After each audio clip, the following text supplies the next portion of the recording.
today I didn't really do much. I just stayed home, watched some intense YouTube videos.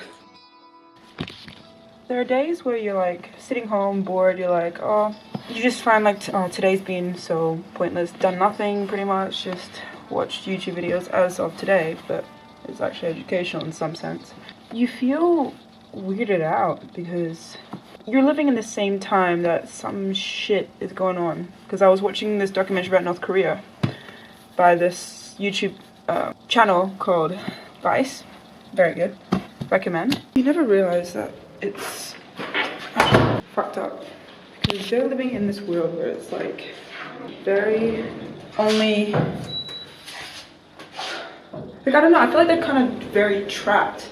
You know? They only can learn what they're given. No other answer is given to them. What they're curious is like, are we actually the only people, like, not here, but he said something about that North Koreans felt like they're the only powerful ones. Like Kim Jong-un is the best. He is God, sort of thing. There's no other person as good as him, and I hate Americans because they're only taught bad things about America. And of course, if you grew up with that, you'd figure that, yeah, they would actually be they'd be forced to be very close-minded. And it's so sad.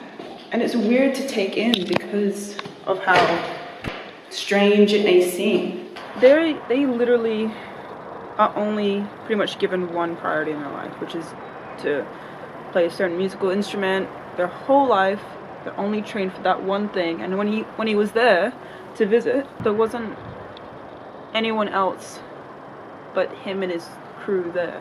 They weren't allowed to shoot anything, even though they obviously did, but not very well. It was only hand cam. They weren't allowed to bring anything into the country. It's just like, I just thought North Korea was just very, I don't know, I didn't really know what to expect because I felt like I kind of knew that.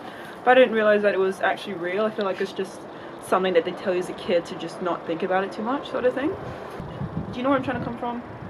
We live in a time where I've done nothing today. Completely safe in my room, just watch YouTube videos. You have so much there for you. You're so privileged in the sense that you can just do nothing all day, feel safe, watch YouTube videos, just nothing that would help, I guess,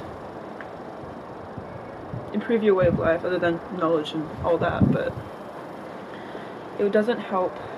There's no danger in your life other than people smoking around you. That's pretty much about it, or getting hit by a car, but that's not as often as it is in other places. And I just watched a documentary about Russia with these drugs, and this town, I forgot what it's called, but it's the only thing they have is heroin, and heroin is as popular there as it is weed here. Like, it's just crazy. They have no other purpose to kind of be able to do anything other than like a church, and that usually helps people get out of things, but other than that, what else is there really? Heroin, get money, get high on drugs, that's about it. Notice how weird the world is because I'm here doing nothing all day, going to uni, studying, working, just such a plain, I guess, average life from what I think. And then watching documentaries where places of only one dictator, only one person to kind of like show you this is how everything is. And you're like, I guess I have to believe it because there's no proof of anything else.